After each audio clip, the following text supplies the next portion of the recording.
We're going to go really method. We're going to get a psycho to play a psycho. Let's get an actual psycho in. Yeah, that was really good. Yeah. Psycho roles for psycho actors, psycho roles.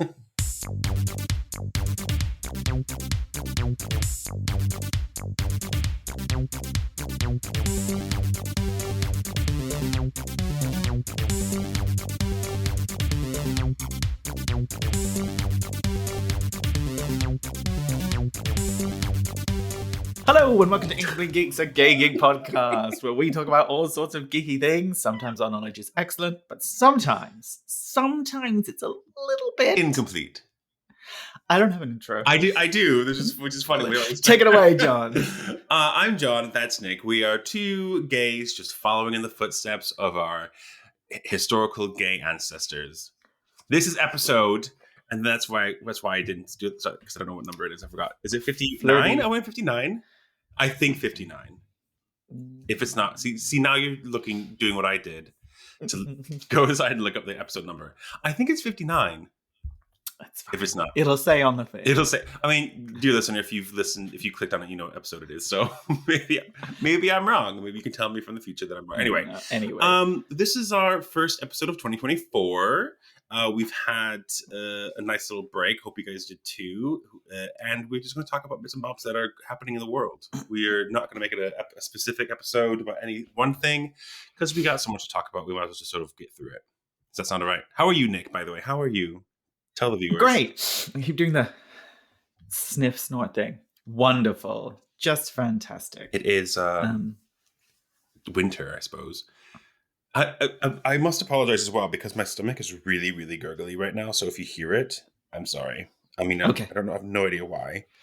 Because you're so skinny. You're right. You need to eat some more food. I've overeaten every single day this past week because Tom's not been around. He's been on holiday. So I was like, I can eat chocolate and pizzas and whatever else. So probably that. I think I've had a cookie every single day this year and I don't feel bad about it. Every single day this year. That's a nice... Pretty much every single day this year. I think that's the vibe of 2024. That's an excellent New Year's resolution. I'm going to have a cookie every day. Put like a little dot on your calendar to make sure that you've done it. So you can look back and be like, I had a cookie every day. And I look fabulous. I had 5 Cadbury's eggs like 20 minutes ago, which is probably why I'm for gurgling. Breakfast. Class. We have our shit so together. Not a doctor, but now that we're both in our 40s, we are just really respecting our bodies and our futures. I'm in my 40s now, and also that means Taylor Swift is 32, 3. Hang on, she's 89. I don't know about 34. She's 34 then. She's doing great. She's doing great. Happy birthday, Taylor Swift. Us, not so much. By the way. Why are we talking about Taylor Swift, Nicholas? Oh, because she has the same birthday as you. She does. She was born on You had it first, though. I have it first. She's just going to try as long as she can, but she'll never catch up. So I was 83 and she was 89, which I only know because of the album title, right? Of course. That's not wrong, right? You didn't make that up. That's correct. Good. Look at me. I'm such down with the kids. But yes, every time it's my birthday, it's also Taylor's birthday. And she's dating a tight end with the initials TK. And in my team, there's a tight end with the initials TK as well, who's also very cute. Tucker, if you're listening. NFL reference. Did you make a sports reference on our gay gig podcast? I did. That's offensive. That's offensive. Multifaceted. That's offensive. That's offensive. I don't like that at all. Let's move on. Yes. My birthday, I share my birthday with Justin Timberlake, which is really? way less fun than it used to be, which is next week. Like my birthday's next week, which is way less fun than it used to be. Like in the 2000s, it was like, yeah, that's sexy and cool. Now it's like, oh, that's sad and old. That's so funny. No, that's great. I didn't realize that we had such birthday share funness. Birthday sharing. Pop stars. You know what I want to talk about first? Oh, no, sorry, you snapped. Did you have an order? I was just going to say... No, I don't have an order. We are orderless. What did you watch over Christmas, John? Oh, no, wait, you didn't watch it. I watched it over Christmas. What are you talking about? You know what? What If Season 2? What If Season 2, yes. Now, I'm going to say as well, tell me how Season 2 is like, and you can spoil it a little bit for me, but I haven't seen it. But the only reason I haven't seen it is because my partner wants to watch it. We finally watched Guardians of the Galaxy Volume 3. like last week or so, which is the final film of all of. I've now seen every single film of the MCU. Fantastic. Some of them twice. So, but now we're caught up. So now we're going to start watching the TV shows. I said, let's watch What If because I want to watch What If season 2. It's over Christmas, blah, blah, blah. So we started watching it. He really likes it. We stopped at end of season 1. And then it's now this is where we are. So I haven't seen season 2 yet. I fully will intend to. The only thing I've heard about it is that a friend of mine told me that the final like 2 or 3 episodes, whatever, he said, better than any Marvel film. And I was like, okay. No. I was like, I don't think it would be better than any Marvel film, but if it's at that kind of caliber, though, people are saying that, I was like, okay, they must have done something quite interesting again, similar to what they did in the first season. What do you think? Are you ready? Are you ready for this? Sorry, that was my blathering. It's your turn now. So, season 2. How many episodes was it? It was, I think, 9 again? 8 or 9, something like that. So, there's the pros and cons. Tell me. Yeah, tell me. 1 episode a day for over Christmas. I don't know how to do this, like, graciously, but the cons are, the whole season was shit, if I'm honest. It was... Overall, you mean? Overall, it was not fun. I watched the first 3 or 4 in a row. And it's just weird fucking stories, like pointless, boring stories. Yeah. Like, what if Nebula was in the Nova Corps? And then it's kind of like a cop Blade Runner thing, and then it's not. And what if Happy Hogan saved Christmas and came? It's like, what? It's just such picking up these little character threads. It's like, these are not fun what if questions. The whole point of What If is like, take a big swing and see this bonkers alternate reality, or some big dramatic Marvel event that didn't happen or happened in a different way, that sort of stuff. That's what it's supposed to be about. It just seems like they're like, right, well, we've got Karen Gillan and we've got Sebastian Stan. What can we get them to do voiceover wise? I was going to ask them. We have Haley Atwell, who I don't dislike. I like Haley Atwell, but my fucking God, all they do is use Captain fucking Carter in this series. Yeah. And she's the main star now. She's the hit, basically. Oh God, I do not care. I do not care. I think she's great as a concept, but like, if there's no story behind it, why we're going to follow this character, then it's like, okay, well, it's just a concept. Yeah. So a lot of people don't like the fact that it's just excessively Captain Carter focused, which I agree is like, she's not a particularly fun character. I like Haley Atwell. Mm-hmm. She does a great job. Good voiceover. It's fine. But it seems like keep making stories just so they can include this character. I'm like, this is boring. So what's different from the first season? Because you said like the first season, it was kind of a lot of stories. What if, like, not all of them were great? Like the zombie one. I thought that was pointless. I love the zombie one. Zombie one was the best one by far. No, by far. Disagree. It's getting its own show. That's how good it was. It's getting its own show. And it was great. Best one by far. By far. The Walking Dead. Exactly. Yeah. I know you don't like it. That's absolutely fair. I mean, I'm still getting closer to watching The Last of Us, which isn't exactly zombies, but Oh, that's so good. I know. Watch that. So the bad point is, like, overall, I don't think the majority of the episodes were worthwhile. I think they were done I don't know why they were done. Yeah. They weren't telling an interesting story. They were barely telling a story in a lot of places. Right. Okay. The plus side. Mm-hmm. The couple of episodes that were done interestingly were really good. Right. Okay, good. And there is one standout. I'm trying to remember this. I know the name. I don't know the name. So you're frozen. Of a character or an episode or what? Both. Hang on. I can help with characters. Hang on. And you'll see, because I don't want to say the name incorrectly. So there's an episode. Yeah, go ahead. Cohorty? The Native American one. Yes. So that episode, because for a long time I was like, who is this character? Yeah. Like, where did you take this from? And my nerd comic book self would normally be, why have you made up a character? Yeah. There's so many Marvel characters. However, it's great. Okay. It works. It's a big swing. It's like, what if the Native Americans had superpowers when the conquistadors showed up? That's a big swing. And it is so satisfying to watch because it's such a great twist in it. It's so Marvel. Yeah. She has powers. The way she gets the powers and the powers themselves are fucking great. The character design is brilliant. It's just excellent. Who would have thought that What If season fucking 2 would pull out this new original character who is excellent? Okay. And I really hope that they bring her into another project. The comics or something. What I will say. That's interesting because I didn't realize she was a brand new character made by the show. Comics, cartoon, TV show, film. Any of them will be fine. I think it's a really cool character, cool powers, cool design. I think it works on all of them. Okay, good. And that's not really spoilery, really. I didn't know that it was made that was a new invention for the TV show. Is the voice actor someone significant? Yeah. No, but they are Native American, so it's the whole episode. That whole episode is done in her Native American language. Oh, I see. None of it. Yeah, all of it is. It's all of it is subtitled, because obviously the other characters are Spanish, so they speak in that sort of stuff. Oh, good. It's really good. It's exactly what If is made for. Perfect. The other one is like what if the Avengers were like King Arthur kind of time shit. Oh. Perfect. Oh, okay. That's what I love. Because it's stupid. It's makes no sense. But like Wanda's a sorceress and it is Elizabeth Olsen and shit like that. You're cool. Like, great. This is great. Bonkers, stupid shit. That's what you want. Not a slightly different version of a shitty version of one shitty character from Guardians of the Galaxy doing a cop.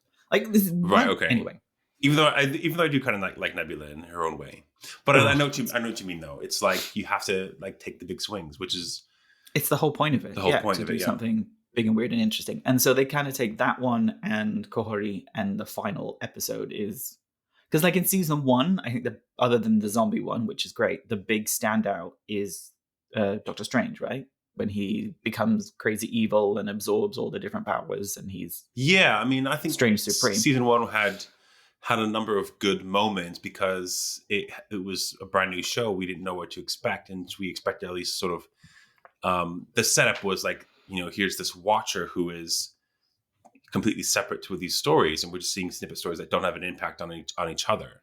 And then so the Doctor Strange one, which is kind of weird, it didn't end on a good note as well. It ended up like it wasn't a happy ending, but there was one moment that people sort of grabbed on where Doctor Strange, or whatever he's called, Stephen Strange, Strange Supreme. Strange Supreme, that's the one. Why? I don't know. This is not in the show. I watched it twice now. But he basically sort of kind of notices the Watcher is there in this like brief moment. It's like, who said that kind of thing? And people were like, oh my God, it's breaking the mold. It's like episode 4 and they're already breaking the mold of what we're to expect. And then of course, the biggest moment was when Ultron sort of notices him as well. And so you set up this sort of premise and then you smash the premise in a really interesting, creative way. And so that's why then the whole show became, oh, actually, we are going to draw these separate stories together. And that was what was cool about it. Season 2, not so much that. Well, they couldn't do the same thing again. I mean, you could. You could, I suppose. You could just keep doing good stories. Anyway, but interesting. Good. But by the time I got to like the one where like Happy Hogan is saving Christmas just because they got Jon Favreau to do the voice, I'm like, this is awful. Well, Jon Favreau is like a dear heart of the Marvel world. Yeah, but the story is stupid, and it's so obvious that like. None of the Avengers are there, but none of them speak because like we only have Jon Favreau and Kat Dennings. Yeah. So like in this world, it's like, what is the point of this? It's stupid. I thought the point of that one was to be like a piss take of Die Hard because that was a Christmas. Yeah, I guess. Yes, you didn't even get that. Okay, cool. I mean, I'm looking forward to watching it. It's part of the expectations here, and you'll enjoy it. But if your expectations are here, you're like, I'm not going to expect like a groundbreaking thing like the first season. No, I wouldn't recommend that. Yeah, it'd be interesting to see if they do something with the characters. Do you think they're going to do anything with Captain Carter? Yes. Do you think they'll make her into it? Oh. Well, they had her in Multiverse of Madness, so that was kind of like that was a really good way of testing the waters for concepts. So. I remember, obviously, there's like Captain Carter that we'll put her in like a small part of this film as like a fun sort of thing. See how the audiences react, and if they like her, we'll keep her. If they don't like her, then we won't do it again.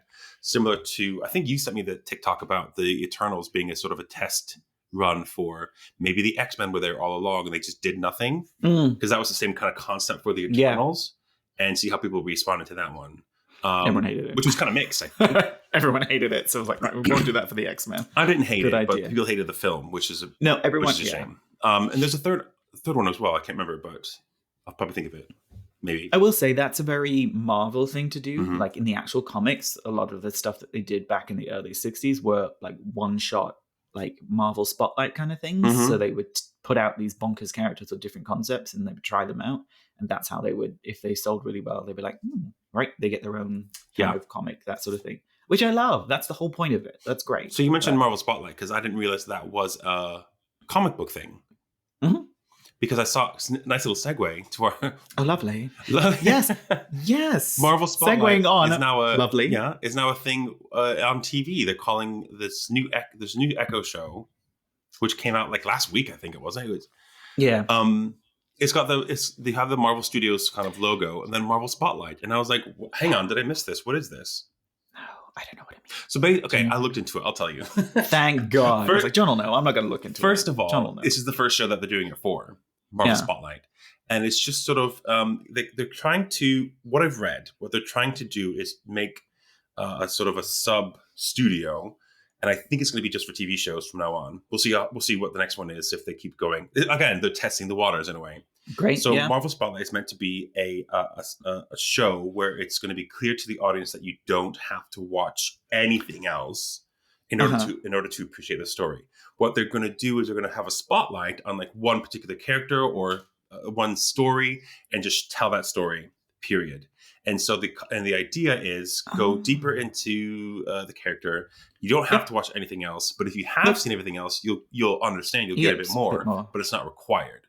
So, and the name comes from the comics. Yeah, that changes a lot of what my kind of biggest criticisms are with the show. Yeah, knowing that does change it a bit. I think the biggest criticism I have is like I don't know what the point of doing this show now is. Like it doesn't feel, if it's part of the big build up or the big plan, it doesn't feel necessary. It doesn't feel like it has a place in the bigger storytelling. No, I don't think it adds to that at all. It's just which, if I'd known that, if that's the point, that's fine. But the thing is, that's great. Then I'm confused about why this wasn't more announced, more of a big deal.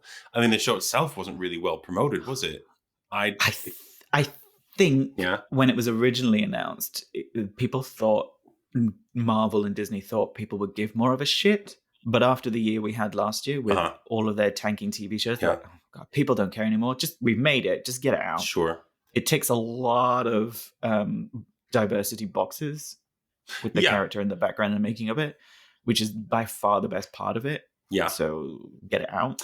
Yeah, I like that separately to the whole Marvel Spotlight thing. If you want to focus on a character, like if I'm thinking of the previous batch of TV shows, like Moon Knight could have been a Marvel Spotlight kind of thing. It didn't have any impact on anything else, Yeah. You did have a bit of diversity with the Egyptian, not motif, like the Egyptian characters, the setting, etc. And the main showrunner was Egyptian as well. He did that on purpose. Shame they couldn't have gotten an Egyptian actor. It's weird that they got not for Stephen Grant, but for like what's her name, Layla. Yeah, she was. Which I did like as well. And maybe some other ones. Maybe Kamala Khan could have been a spotlight as well. But then, of course, she has a bigger sort of impact on the greater MCU. What was I going to say, though? So, like, why? So they kind of... It's kind of like they're acknowledging the fact that they can't keep doing the same thing. The studios, And here we are, two white guys with the podcast talking about our opinion, how great it is. But like, I think it's a good thing. They're kind of recognizing that, hang on, we got to try something different now. Yes. I don't know why they didn't promote it more, because I thought the show was great. I've got some nitpicks about it, but I thought it was really good. I was surprised. I was like, oh, this is quite a good show. I was surprised as well. My big nitpick is like, I don't know what not to be slam, it's like, I don't know what the point of this is. Mm-hmm. Like in the Marvel framework, I'm like, right, let's watch this show. It's like, what's the point of this show? Yeah. There isn't one. Apart from, I think the character is great. I think the actress who plays her is great. Mm-hmm. I like the mythos behind it. The fight scenes are incredible. I like the way the cinematography, the way they like cut the sound and everything like that. That was I think really cool. It has a lot of potential and it's really good and I really enjoyed it. But it's kind of like, is this a Marvel thing? Does it really matter? It bugged me a bit. It fits only because that's what we're used to. And I'm used to it being that. I was like, who is this for? Like, what was the point of making this? I get it. When it could have just been, just to make this show. I was like, oh, fair enough. Yeah, and I think that if they do that, if that's what it was, then I think it did it really well. Like, it doesn't. Yeah, I think they're recognizing that not everything that they put out has to be pushing the Marvel MCU soap opera forward a little bit. You know what I mean? Yeah. True. And if they sort of just recognize that and let people watch it if they want to, and if they think it's good, they're not going to feel like they have pressure. You know, I can't watch the Marvels because I never watched the show that introduces these characters, and then sort of say you don't have to. If that's the approach they take with future TV projects, future Disney Plus thing, I think that's great. Yeah. Like if you want to keep, there's too much stuff going on anyway. If you want to keep the movies like the central line that's going off. Central line. God, London. The second timeline that's going on. Oh God. And then just have like little deep dives or little extra bits into either a situation or a character. Or a character.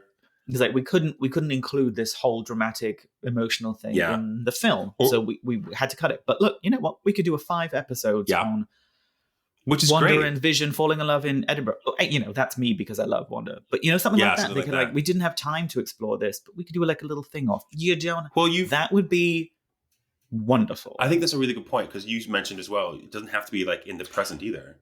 I think it feels like if they did that, which, you know, we're getting to it because then they may not be doing that. It feels like in how a lot of the comics or like the ones I used to read, the reprints, they would have a second story on the back.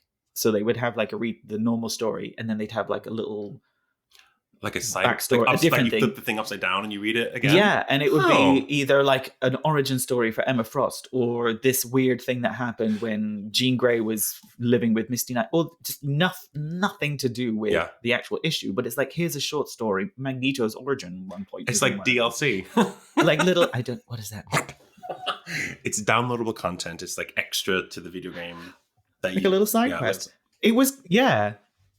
Okay. No. I tried to be gay. It's very good. Little side quest. Not quite the same as side quest, but DLC is like just extra story that isn't part of the main story that you can sort of like. DLC can be like a character. Like when you play Batman, you can have a DLC as Catwoman as well, for example, or as the second story in the back of a comic book. Yeah, exactly. That's like DLC. It's like DLC. Anyway, I would love that if that's what they do with their future Disney Plus shows, where you can watch them if you want to watch them. Yeah, I hope that's what they do. I mean, they could do this. Like if they keep that with films as well. Like when they did, it cost a lot of money to make. Oh, it was supposed to cost a lot of money to make their shows as well, doesn't it? Depends on how much CGI there is. I think there wasn't a lot in Echo, which I really appreciated. And they worked in tandem. I'm hoping they said they did work in collaboration with the Choctaw community. I know, I love that. I hope that helps with that sort of stuff. It felt very genuine. Felt very. I watched the last episode and I was like, people are gonna go to this powwow and they're gonna figure out when the next one is. I thought that too. I thought, is that a bad thing if you have a load of white Marvel fans showing up to like this big event, or is that like? I think that's a good one. I think it's good because the Marvel fans that will go to experience the Choctaw Nation powwow, or whatever it is, that if it's, I don't even know if it's a real thing. Maybe it's like based on a real thing, but they'll have good intentions. Just they're going to go be like, hi, this is where the Echo film, the TV show was shot. It's great. I love it. Yeah. So I love I love all of that. The ethnic diversity, which is what I loved about the Kamala Khan show as well. It's like, I love seeing this, entrance, this window into this community, which is great. And I think the fact that Kingpin goes to fucking Oklahoma, it's gets like gets his ass kicked. And he's like, he does it for a good reason. I'll get on him in a little bit, but like also, like it obviously hired actors who are all Indigenous or Native American, and it made sign language as well, not an extra thing. Like it was just the way they communicated, and it worked really well. The actor who plays Echo, Maya Lopez, first of all, from Wisconsin, and she is obviously deaf in real life, and I didn't know this as well, but the prosthetic leg thing, that's an actor thing. That's not a character thing. The actor, it's not a character thing at all. her powers are completely not that. Yes. And I was like, all the way through, and like, I was like, her powers are to echo people's abilities, Exactly. right? Did I make that up? But I like how they did it, and I like that kind of thing. It's a little bit, native, spiritual, mystical, maybe that. Yeah. I'm trying to see if the showrunners or writers or producers. I saw a mention. I don't know if it was I saw a video where the showrunner, Sydney Freeland. I don't know if she's what her ethnicity is, but she was basically like, yeah, the powers in the comics are stupid. She just copies people. Like it's just like Taskmaster. We're going to do something totally different with her background. And I think people generally were like, sure, okay, yeah, fine. Sydney Freeland is a Native American Navajo filmmaker. Navajo, okay. Navajo is more like Southwest. New Mexico? New Mexico, yeah. Mostly Mexico, yeah. That's cool. Yeah, I mean, we've already had Taskmaster, and it was a cool power, but it was nice to do something different with it. Yeah, my main thing was like, was this done by an actual native writer or showrunner or something? And it was. So yeah, good. I was expecting to be like, what a fucking waste of what is this about? time, piece of shit. And it was just really enjoyable to watch. It's also like 33 minutes per episode. Like, I know. Easy watch. I wanted to towards the end of watching these first of all, only 5 episodes. I was like looking for things to be upset about, and I'm just like, is this like just a movie that could have been a whatever TV show that could have been a movie? But I didn't. Nope. I never felt like there was fluff. There was never fluff in any episode. It did feel episodic because you're focusing on one of the women each episode, which I think was great. It gave it a bit of structure. The villain Fisk, which I think now that we're over the fact like, oh my god, they cast the same actor as the Netflix show. Which, by the way, sorry, sidetrack for a second. The Netflix shows are now on Disney Plus. Yeah, I thought they've been on there for a while. But I just noticed it like the other day. Oh, okay, they've been on there for a while. But they don't separate the seasons in like timeline order. They just have like when Daredevil season 1 came out, they have all 3 seasons of Daredevil. You can watch them all. So you have to be careful if you want to watch it in timeline order, basically. Which is basically the release order of each episode of each season. Yeah. So you watch Daredevil. The Defenders timeline, you mean? Is that what it is? Where's that article, Nicholas? I'm waiting for you to put that article out. Please. God. I gave up 2 episodes into Iron Fist, and I kind of want to just keep going. No, don't do it. I know people say don't watch it. They said season 2 was a little bit better. No, it wasn't. No? It wasn't. No. When is Bullseye in it? Is he season 3 of Daredevil? Okay, so they were talking. He's sexy. He's so hot. The guy who plays him is a psycho, and he's so hot. The guy who plays him is a psycho. Well, no, he plays him really well as a psycho. Okay. Like he's a psycho. I was like, that's quite a bold thing to make about the act. And super hot, like super white. We're gonna go really method. We're gonna get a psycho to play a psycho. Let's get an actual psycho in. Yeah, that was really good. Yeah. Psycho roles for psycho actors, psycho roles. Yeah. Yeah, so he was anyway. I thought about Bullseye because doesn't he like have something to do with the black daggers that crossing? You see all the tattoo and echo of some of the henchmen have like these 2 crossed knives or whatever. Is that tenuous? Probably. But they all work together. Fair enough. They were all Fisk people. So Fisk, I thought they did Fisk really well because so we're over the fact that it's we got Vincent D'Onofrio to play the character again because we saw it in Hawkeye. We're like, okay, fine, we're over it now. Yeah. Now that we have him, and now that we know that Charlie Cox is Daredevil, he's been in other things as well. We're over that, so now we just focus on the character. And I think that the villain, the character of the villain, I think they did him really well because he's still not completely like, yeah, I get what you're doing, but he's more sympathetic. You understand? Yeah, he's not this batshit crazy person. Mm-hmm. You understand. There's a moment when motivation, but he's also a piece of shit. He's such a piece of shit. Yeah, he's awful. It's great. He's an awful person. And there's a moment when he's like, he beats up the guy in the alley who didn't give Maya some ice cream. Right? Fuck him. He deserves to get beaten up. He does. But then he goes in there. So obviously, like, here we go. We're already on Kingpin's side. Yep. So I'm shouting a little bit now. but like, that's fine. I'm getting it's a heated debate. And then he gets on the phone and he's like, I need a new suit. Sorry, spoilers. I need a new suit. I don't want Maya to see. And I was like, oh, okay. That's like a really sort of, you can tell that he does care for this child in a way. So it gave him a bit more depth, a bit more sort of sympathy. Even though he is the villain, he's a bad guy. He gets what he's coming to. And then it made the villain, I think he could be like another villain where he just sort of reoccurs instead of the curse of having a one-shot villain that is really ineffective. He's also, because because he's a street level human, totally human villain, you kind of can't defeat him because he's a representation of like the world sucks. Yeah. He's a capitalist. There will always be people that are in power, have power, and you can't beat them. He's not a maniacal, purple-faced, crazy person who wants to wipe out half of reality that you have to like defeat and kill. He's just a piece of shit, part of this society that there will always be assholes like that. You have to deal with him, not necessarily to defeat him. Yeah. And they defeat him in a really clever way as well. I'm really surprised. I'm really pleased that they didn't go for some CGI beatdown for the last sort of climactic scene. They just sort of beat him because, you know, there's a bit of like action when they beat up the henchmen, and then she kind of just like tries to heal him basically, which I think is really touching. And he's changed as a character. They're both changed as characters. So good for character progression, good for story. And now he's going to become a mayor probably of New York.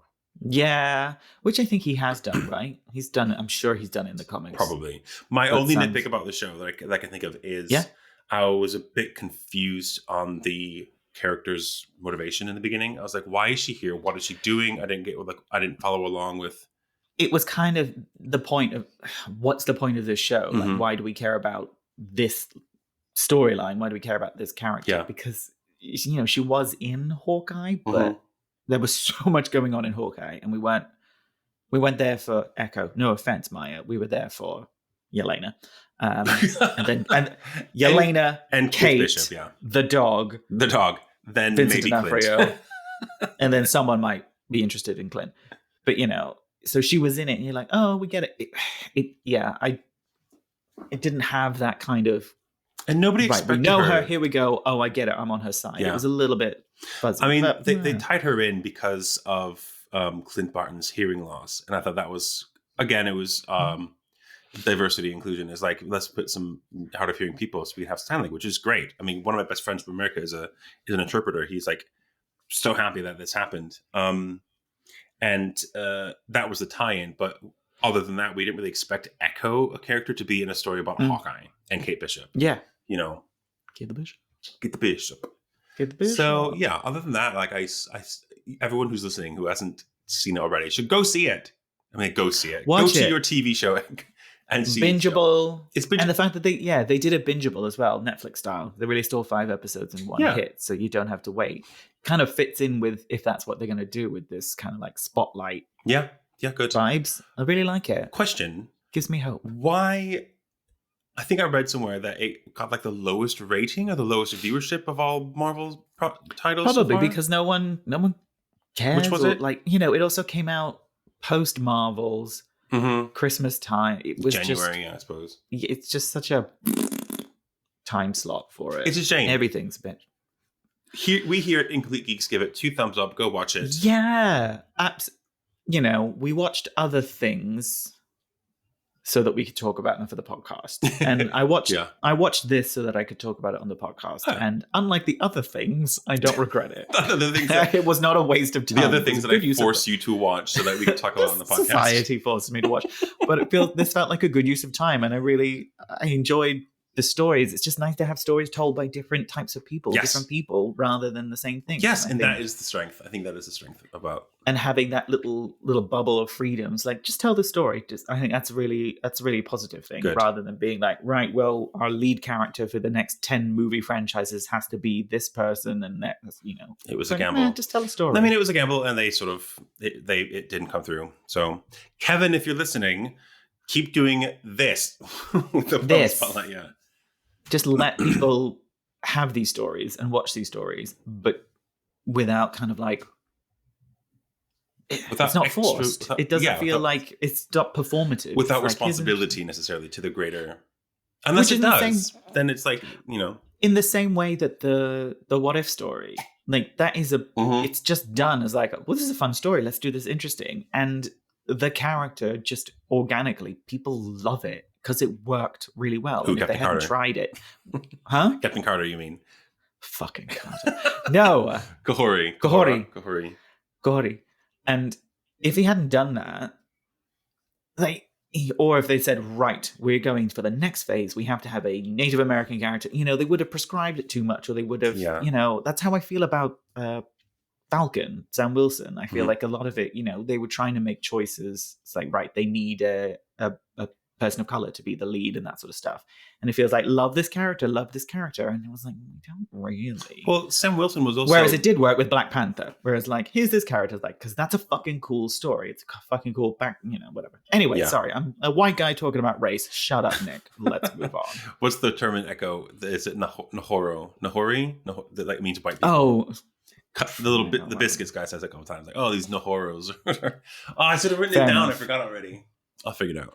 We would have pronounced it wrong either way. So you know what? Own it. It's my new gringos, basically. We're terrible. Yeah, we're exactly. We suck. Yeah, so good on that. But anyway, it came out at a time when projects were just universally bombing because they were making content the same as the Marvels and everything for audiences that don't consume that way anymore. People don't go to the cinema the way they used to. They don't watch TV the way they used to. And it's like, you have to kind of adjust, which I hope this is. To get people to go to the cinema, you have to have a big event like Endgame. You have to, or make something, I don't know, or try, I don't know. One thing that didn't adapt. Like, I don't know. Yeah, or like Barbie and Oppenheimer. Rather than just making a sequel to a film that did well a few years ago, and they thought, let's make another one. I feel like you're talking about Aquaman 2, Legend of the Lost Kingdom. I might be talking about Aquaman 2. Yeah. I saw that. And when did that come out? Did that come out before Christmas? I think it was no reviews, not much promotion. I think it was like just before Christmas it came out. And we were walking somewhere and I saw a poster for it. We were walking in Leicester Square, wherever the hell we'd been, and it was the poster up. And I'm like, what the fuck? Why is this out? And then it turns out that let's just say that I'm glad I didn't pay for the ticket, but we had like free tickets and there was nothing else I was on. It was either that or like Wonka. And I was like, I don't really feel like Wonka. I don't want to But Tom was like, I just like, what you know what I say about every film. I say that I love it. The action was great. Da da da da. We watched this film in the cinema, and he came out and he was like, "That was not a good film." I can't even know. The man who loves everything that he sees. It's just like, that was really. I can't even give it that. Did you see it? No. Okay, that's what I thought. So so feel free to spoil it. I'm definitely going to spoil this. It was such a mess. It was so all over the place. There are moments where these characters will start, like, there's a lot of tone shifts and things just, the one thing that Tom said, he was like, I feel like there was a lot of cuts, like things that were missing, like story wise and like tone wise. There are all these shifts that happen and we don't know how we got from A to B. There's a moment where Aquaman has to sort of go break out his brother, I forget his name, Patrick Wilson. That's his brother? Orm. I thought there was Orm. I thought that was his dad. You thought it was his dad? No, his dad is Javier Bardem. Wait, no, that's Little Mermaid. No, his dad was the Hawaiian. The dad guy was on land. I think he's Maori. The Tamoya Morrison. Sorry, that's my fault. I should have remembered that. The New Zealand from actor. The classic that was Aquaman. And his mom was Nicole Kidman. Who I'll just say appears in like sort of. There's like a sort of, in the last 5 years, I got married, I had a baby. And then like you see like photos of her, Nicole Kidman, as like she's like back in the life kind of thing. And then she's like never spoken of, not never. Then she kind of disappears. And then there's like a sort of an attack on Atlantis. And then she's suddenly there like writing an orca and sort of doing high kicks in the sea. Like, we must protect it, talking to Amber Heard. We must protect the city. And she's doing some CGI hi-ya. And I was like, what the fuck? Where did she come from? Was she there? I didn't realize. But yeah, it's just there's stuff like that. Where they just kind of come out of nowhere. There's a point, okay, so he breaks out Orm, which is like in the desert, like underground in the desert. They've got a really nice octopus, which I think is the best part of the movie. They had an octopus, I forget what the name is, but it just sort of is a CGI octopus that just sort of is like the tech expert. He goes in, he got a good, like, they break into this underground prison, and the octopus sort of goes into this like a vent because he can fit, and he goes like does things, opens things, and Aquaman's like, oh, thanks for coming in, it's just like, it's fantastic. And they treat the octopus like he's some weird ass like sidekick, like, ooh, you got that octopus, a cephalopod, ooh, how do you do this? Duh. Anyway, it's bizarre, but I love it. Sounds great so far. I know. Yeah. So they break out Patrick Wilson, who's been, because he's been under the desert for like the last 5 years. He's super like gaunt and really thick. He has this big ass beard, which is so obviously like glued to his face, just stuck, and this long hair, really horrible makeup, and like they managed to get him out of this prison. And as soon as he touches the ocean, gets to the sea, he like sort of bursts out. He's like got all his muscles back and whatever. And he's like, and then he helps Aquaman sort of punch the rest of the prison guards. The very next scene, like no transition. He's suddenly they're like in a boat, in a underwater boat together, and he's like clean shaven, hair's back to normal. And it's like, what happened? Like they're talking about where they have to go next. Oh, we have to go find so and so, whatever the MacGuffin is. We got to do this, and like there's a battle coming, blah blah blah. And he's like he's just suddenly there. I know you're yawning because it's sorry. No, I'm listening. Yes, is this how I tell stories that you just like they've got to get something? Is that the premise of the film? The premise of the film is you've got Manta Ray, Black Manta, Black Manta. Is it Manta? Whatever, Black Mamba. Well, he's called Black Manta, but I'm wondering if they changed that because it sounds racist. Maybe. I should probably check it out before I say that. But I think is it the same? It's the actor's called Yahya Abdul-Mateen, and I think it's the same guy who does Morpheus in the recent Matrix one. Oh, okay, cool. Black Manta in the films Aquaman and The Lost Kingdom, and also, Morpheus in the Matrix Resurrections. Cool, same guy. So he's the best. He's the best character because you like understand why he's basically still upset about Aquaman killing his dad, and he finds this like old trident. So he's the next Black Manta. Sure, but he's in Antarctica searching for this ancient trident that was like basically dark magic in Old Kingdom, whatever. And he gets extra powers for it, and he gets super strong, and he's after this fuel, this like ore that he's burning to fuel this power, and also the fuel is making climate change across the globe. Oh no. Awful. Yeah, I know. We don't know what's happening. There's storms everywhere. Anyway, what am I talking about? So there's like a lot of tonal shifts. So in the beginning, you have Aquaman sort of saying really serious, like, oh, we must protect the baby and we do this and climate change. As soon as he breaks out Orm, he's like back to his wisecracking self. And he's like making jokes and doing silly things. I'm like, where did this happen? Like, why do we suddenly have to sort of laugh at you again? And then like Black Manta kidnaps the baby because what they're after is just Aquaman's blood to break the curse of the Old Kingdom, whatever. And there's a big sort of fight. Oh, Jimmy Woo's in it as well. The guy who plays Jimmy Woo. Oh, from but not actually Jimmy Woo. No, not Jimmy Woo. That's the character. So that's the wrong. Randall Park, who plays Jimmy Woo, is in this as some sort of like scientist working for Black Manta who kind of defects to Aquaman's side. And even he couldn't save this. No, but he does heroic protect the baby. No, he's great though. He's fine. He's great. And you know what? I forget even how they sort of do it, how they beat him in the end. But it was just so they go back to underwater Antarctica, and then it ends. Okay. So at the very end, I need to mention this last bit, which really annoyed me. He basically has been trying to convince the Council of Underwater Kings and Queens, whatever. Of course, yes. No, we have to make our presence known to the overworld, the land dwellers, because that's how we need to progress as a people, whatever. And they're like, no, and they finally, because he wins, he's like, I'm going to do it. So he goes to the surface and say, hey, let's work together to put an end to this climate change. Here's what happened. We fixed it, but we're going to work together. Da, da, da. So he's got this like press conference and like in like New York Harbor or something like that. He's got the water behind him, and he's sort of like, and I'm here as an ambassador of Atlantis, and we're going to bring about a new stage of, cooperation, whatever. And the camera zooms in him, and he's like, and I'm Aquaman, like laughs a bit, and just sort of like throws the mic down and walks off camera. And I'm like, that was the weirdest fucking thing, because he's kind of is he trying to do I am Iron Man? And I'm Iron Man. And then but the way he does it, he's like, whatever Jason Momoa was given for his direction, he sort of makes it really awkward and sort of laughy, goofy, and sort of walks off. It's just so awkward. And then it just made me think about how this is the final film of this universe. That's the note that DCEU went out on. And I'm Aquaman. I'm the king of Atlantis. And then just walks off. I was like, what kind of tripe is this? And that's all, how it ends. folks. Oh my god. Oh, and Patrick Wilson eats a cockroach, a CGI cockroach, and it's meant to be like a